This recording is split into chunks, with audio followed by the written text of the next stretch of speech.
साथियों, सभी को नमस्कार। आपका अपना चैनल RS दैया एक्स होमगार्ड में स्वागत है। साथियों, आपको बार बार अवगत कराया जा रहा है, अगर आपको कोई अच्छी वीडियो लगे तो उसको सब्सक्राइब करें, लाइक करें, शेयर करें, कमेंट करें।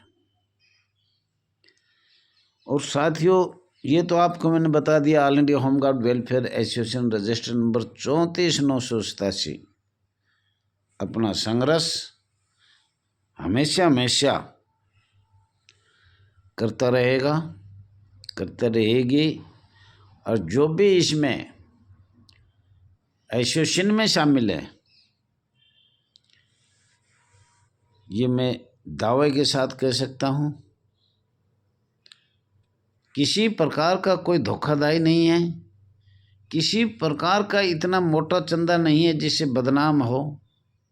बिल्कुल स्वच्छ और ईमानदार और संघर्ष करने वाले महिला जवान होमगार्ड जवान है।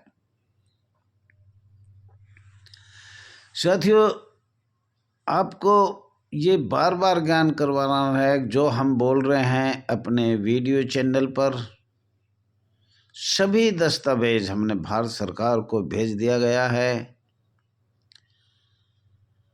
और अब आज दिनांक 20 दिसंबर 2023 19 तारीख को जब हमारा IPC 1860 का 45वां धारा 21 लोक सेवक 1 जनवरी 1862 और पुलिस एक्ट IPC 1861 अधिनियम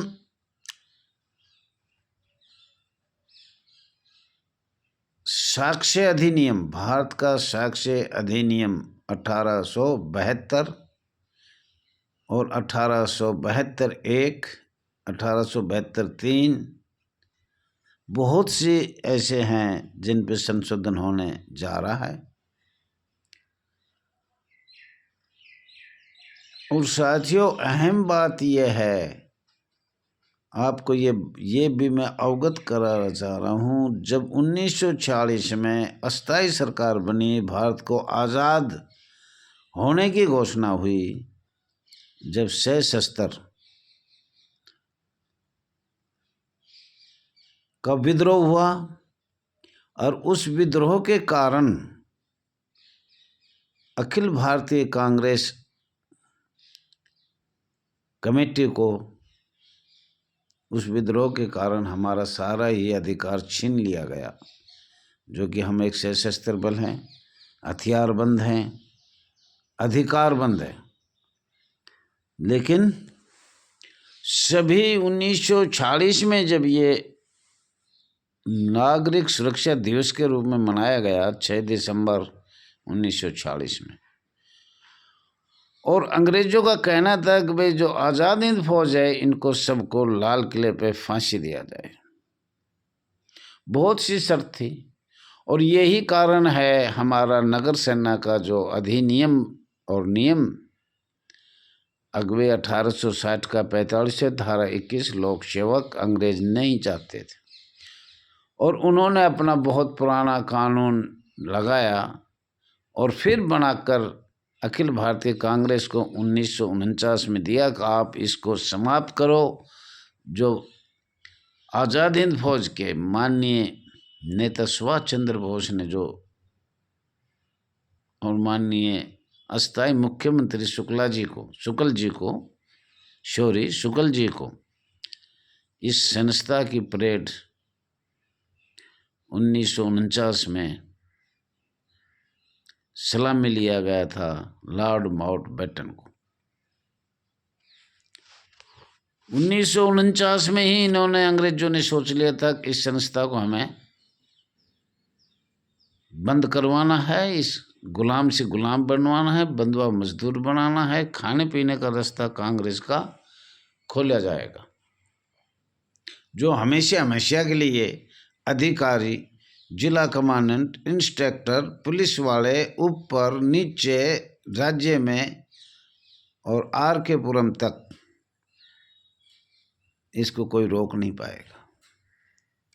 और बार बार हमने ये भी कहा है, अब हमारा दूसरे भाग से इंक्वायरी किया जाए, हमारे महिला जवानों को, होमगार्ड जवानों को, नगर सैनिक को कुछ अपनी बात रखने का मौका मिले। अब ये तो आपको पता ही है साथियों, जब हम कोई शिकायत करते हैं तो हमारे ऊपर अधिकारी शिकायत करने के लिए पुलिस वाले आते हैं, और पुलिस वाले ही करवा रहे हैं। हमारे से नीचे ऊपर तक बैठे कौन है? पुलिस वाले, और पुलिस वालों की मिलत है। और होमगार्ड को तो देखो पहले भी ऐसे होता था, अब ये एक किस्म से ना के बराबर सिखाने वाले भी है।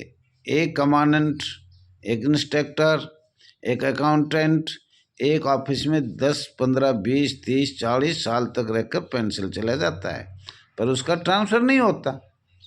तो ये सब लोग सिखाने वाले हैं। पुलिस वाले अधिकारी कहेंगे भाई कैसे कमाई हो सकती है।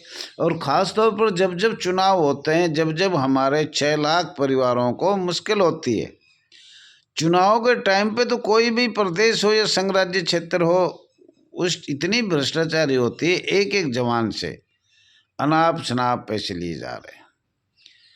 दूसरा जो सिविल डिफेंस साथ लगा रखा है, इसमें तो ऐसा है कोई नौकरी पे भी नहीं जाता है और उसको भी वेतन मिलता है उतना ही, उससे भी ज़्यादा।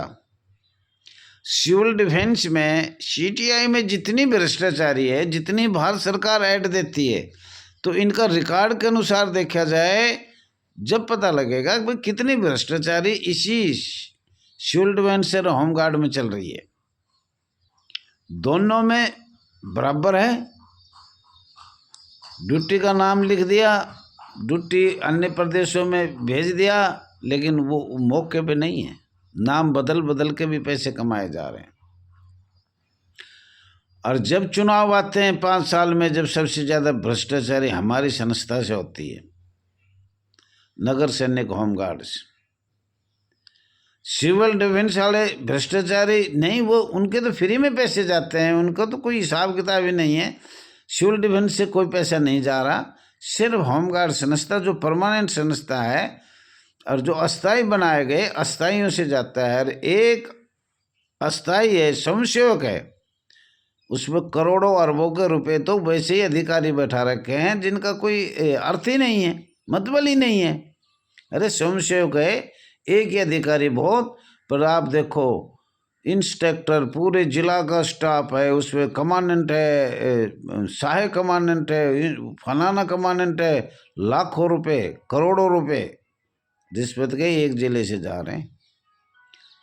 करीब 700 जिले होंगे या 750 जिले होंगे करीब करीब, तो कितने करोड़ रुपए एक जिले से जाते हैं, तो कितने जिलों से पैसे जा रहे हैं। मुझे लग रहा है 80% तो बिल्कुल ही बेईमान सामने व्हाट्सएप पे आ रहा है, और गुप्त दे रहे हैं जिनका पता नहीं, वो अलग है।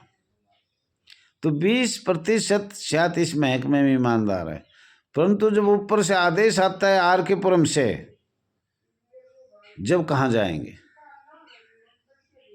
अब डिस्ट्रिक्ट कमांडेंट को तो जो महीने की बंदयानी वो देनी पड़ेगी, ऊपर हमारे डीजी साहब बैठे हुए हैं, आईपीएस अफसर बैठे हुए हैं।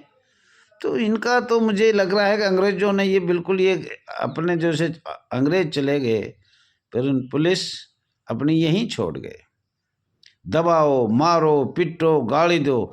मैं भी कई बार थाने में गया हूँ, और भी शायद मैं जा रहा हूँ, जब कोई चोर पकड़ा जाता है तो थानेदार क्या सोचता है कि इस चोर को छोड़ने का कौन सा नियम बनाया जाएगा, कौन सा कानून है जिस इस चोर को हम छोड़ दें।